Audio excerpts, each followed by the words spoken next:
Hello दोस्तों। English के grammar को सिर्फ रटना नहीं है। हमें कोई भी सेंटेंस अगर दिया जाता है तो उसका फंक्शनल यानी कि प्रैक्टिकल अंडरस्टैंडिंग आना चाहिए। तो प्रैक्टिकल अंडरस्टैंडिंग होता क्या है, देखिए। एक सेंटेंस लिखा हुआ है कि India should oppose the US attempt to widen the war to the Indian Ocean. ये आपके सामने एक सेंटेंस लिखा हुआ है। आप इसका मीनिंग भली-भांति जानते हैं कि इंडिया जो है, उसे यूएस के अटेम्प्ट को, उसके ट्राइंग्स को क्या करना चाहिए, उसके प्रयासों को अपोज़ करना चाहिए, उसका विरोध करना चाहिए, जो वो वाइडन कर रहा है, यानी कि बढ़ा रहा है वॉर को। कहाँ पर? द इंडियन ओशियन, भारत का जो ओशियन है, भारत का जो समुद्री इलाका है, वहाँ पर। तो ये मीनिंग तो हम जानते हैं, अब इसका अंडरस्टैंडिंग इंग्लिश नहीं जानते हैं। ध्यान में रखिएगा, यहाँ पर शुड का यूज़ किया गया है और शुड प्लस वी1 यहाँ पर सजेशन दिया गया है।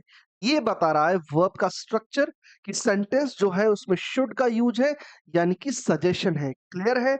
उसके बाद में अगर इसे चेक किया जाए तो ये शब्द क्या है? तो ये एक नाउन शब्द है अटेम्प्ट, और ये यहाँ पर इस वर्ब का ऑब्जेक्ट है। क्लियर है बात मेरी? और अगर आगे बढ़े कि सर ये क्या है, तो to widen, to plus V one ये एक इन्फिनेटिव है, और इन्फिनेटिव के द्वारा हम सेंटेंस को आगे से आगे जेरंड हुआ इनका यूज करके, नॉन फाइनाइट वर्ब फॉर्म्स का यूज करके सेंटेंस आगे से आगे बढ़ा सकते हैं। और ये अपने साथ में ऑब्जेक्ट लाते हैं, तो ये जो नाउन है ये ऑब्जेक्ट है इस इन्फिनेटिव का। क्लियर है?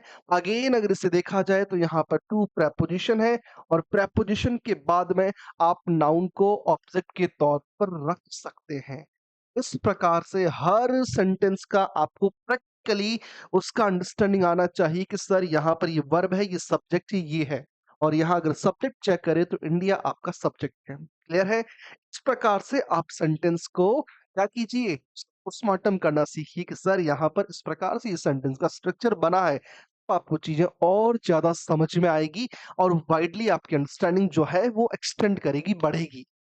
क्लियर है? इस प्रकार की बेहतरीन इन्फॉर्मेशन को जानने के लिए जुड़े हमारे साथ संघर्ष इंग्लिश ऑनलाइन अकेडमी।